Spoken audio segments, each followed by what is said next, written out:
जीत नहीं ये हार है अनुज और अनुपमा के प्रेम की। नमस्कार दोस्तों, स्वागत है आपका आपके अपने चैनल हंग्री स्पिरिट्स में। हंग्री स्पिरिट्स देख रहे सारे दर्शकों का मैं अंजू शर्मा दिल से स्वागत करती हूँ। आज की कड़ी देखने के बाद मेरे मन में एक गाना आया जो मैं आपको सुनाऊंगी, मगर ये गाना सिर्फ सुनाने के लिए है। इस गाने के जो अर्थ हैं वो इस सिचुएशन पे ही फिट बैठते हैं, ना आगे फिट बैठते हैं ना पीछे फिट बैठते हैं। तो गाना भी सुनाऊंगी, बातें भी करेंगे, मगर पहले वही निवेदन, जिन्होंने अभी तक चैनल को सब्सक्राइब नहीं किया है कृपया कर लीजिए। साथ में दोस्तों बेल आइकॉन दबाइएगा ताकि आपको हमारे वीडियोस के नोटिफिकेशन मिलते रहे। आज की कड़ी में जब अनुज और अनुपमा मिल रहे थे, गाड़ी के आगे खड़े हैं और आइसक्रीम खा रहे हैं। अनुज अनुपमा को आइसक्रीम खिला रहा है और बातें हो रही हैं प्यार की, फ्लैशबैक की, आगे की, पीछे की, इधर की उधर की, कसमों की, वादों की कि जो हमने खाए मैं नहीं भूलूंगी वगैरह वगैरह। तो वहाँ पे मुझे यही गाना याद आया, मनोज कुमार साहब की फिल्म का गाना है, मैं ना भूलूंगा मैं ना भूलूंगी इन रस्मों को, इन कसमों को, इन रिश्ते नातों को, मैं ना भूलूंगा मैं ना भूलूंगी।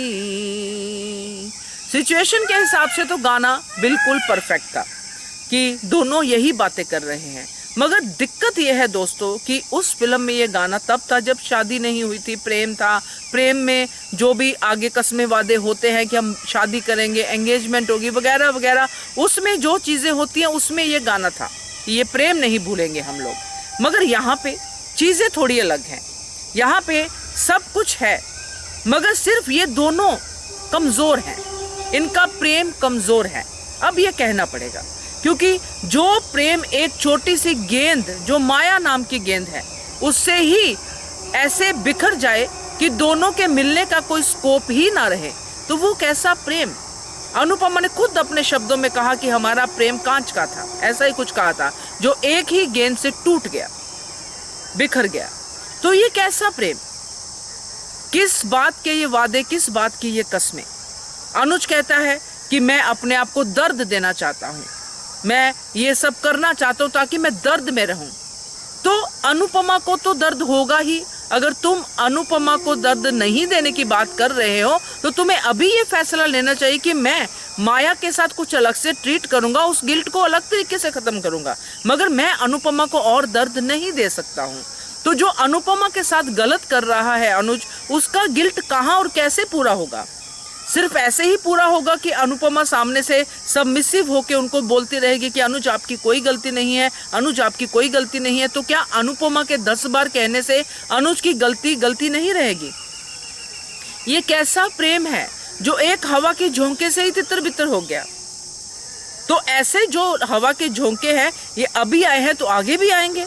तो ये प्रेम तो कहीं भी प्रेम नहीं है, ये सिर्फ थ्योरेटिकल प्रेम है जो हमें दिखाई दे रहा है, सिर्फ डायलॉग वाला प्रेम है, एक्शन वाला प्रेम तो नहीं है। पहले था जब हमने देखा था दोनों एक दूसरे के लिए मरते थे, फील करते थे, सब कुछ था, मगर अब सब सीन्स वाला प्रेम है।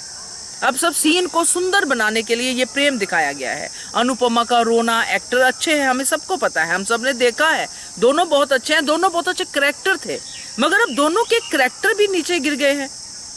अनुपमा जो फीमेल्स की प्रॉब्लम्स के लिए लड़ती थी, खुद नहीं लड़ रही है अपने लिए, अपने प्रेम को जाने दे रही है, और वो भी उस समय जब पूरा एक रिश्ता बना हुआ है जो पति पत्नी का रिश्ता, जिसको हमारे यहाँ पे मान्यता दी जाती है। वो सिर्फ इसलिए उसको जाने दे रही है क्योंकि अनुज को अनुपमा जो समझ रही है कि इसका गिल्ट है या इसको छोड़ देना है, वो सब चीज़ों के लिए।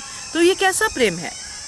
और अनुज क्या कर रहा है, अनुज अनुपमा को दर्द दे रहा है, कह के दर्द दे रहा है। पहले तो बिना कहे दिया था, अब कह के दर्द दे रहा है कि मुझे गिल्ट है, मैं अपने आप को सज़ा देना चाहता हूँ। तो ये सज़ा क्या सिर्फ अनुज के लिए सज़ा है, ये सज़ा क्या अनुपमा के लिए सज़ा नहीं है। तो क्या ये पूरी सिचुएशन में जो इनका प्रेम है वो जीत के हकदार है? नहीं है, ये प्रेम हार गया है, ये गलत है, ये गलत है। इनके प्रेम का हारना मतलब है कि माया जीत गई है। वो सब जीत गए हैं जो इनके प्रेम के खिलाफ थे शुरू से, वो सब अब जीत के हकदार है। क्योंकि उन्होंने जो प्लानिंग की थी कि अनुज और अनुपमा को दूर करना है वो दूर कर गए। अगर हम जितना भी कहें कि रूह का प्रेम है वो है, उसमें कोई दो राय नहीं है, मगर वो तब तक है जब तक ये पति पत्नी नहीं थे। अब ये पति पत्नी है, इनको एक एग्जाम्पल सेट करनी है समाज के आगे कि अगर ऐसी कोई चीज होती है दुनिया में तो उसके और भी सोल्यूशन है, सिर्फ अलग होना सोल्यूशन नहीं है। मुझे यही लग रहा था कि ये कहीं ना कहीं इस ट्रैक पे जाएंगे, अलग नहीं होंगे, पता नहीं आगे शायद ऐसा हो भी जाए कि ये आगे मिल जाएं, मगर अभी के लिए ये जो एग्जाम्पल सेट कर रहा है इनका प्रेम, ये हारने वाला प्रेम है। या तो आप प्रेम को छोड़ के सुखी रहो, बिल्कुल ऐसे रहो, बहुत मजे से रहो, तब तो हम समझते हैं चलो आपने अपनी अपनी लाइफ चुन ली, हो गया। मगर आप रो रो के अलग हो रहे हो बिना किसी वजह के, कोई वजह तो हो सॉलिड, कोई वजह नहीं है। ये जो माया का जो दिखाया है ये कोई वजह नहीं है। इसके 10 सोल्यूशन है जो आप लोग जो ऐसे प्रेम में शायद नहीं भी पड़े हो वो भी दे सकते हैं, या जो पड़े हो वो भी दे सकते हैं 10 सोल्यूशन। हर समस्या का सोल्यूशन है, और उस सोल्यूशन को अगर नहीं देखते हैं और कुछ और सोल्यूशन निकालते हैं अपनी कन्वीनियंस के लिए तो ये गलत है। तो मुझे तो आज की एपिसोड बिल्कुल भी अच्छी नहीं लगी, डिसअपॉइंटमेंट हुई। शायद बहुत सारे लोगों को अच्छी लगी हो क्योंकि गाने थे बहुत अच्छे अच्छे, करोगे याद मेरा फेवरेट गाना है तो हर बात याद आएगी, तो ये मेरा बहुत फेवरेट गाना है। और भी बहुत कुछ था, अनुपमा की एक्टिंग बहुत अच्छी थी, अनुज की एक्टिंग बहुत अच्छी थी, मगर फिर भी ये कड़ी मुझे पसंद नहीं आई। आपका क्या कहना है इसके बारे में कमेंट करके बताइएगा। देखते रहिए channel hungry spirits. Thank you so much. Subscribe to our channel by clicking the subscribe button. Click the bell button and enjoy the latest uploads from our channel.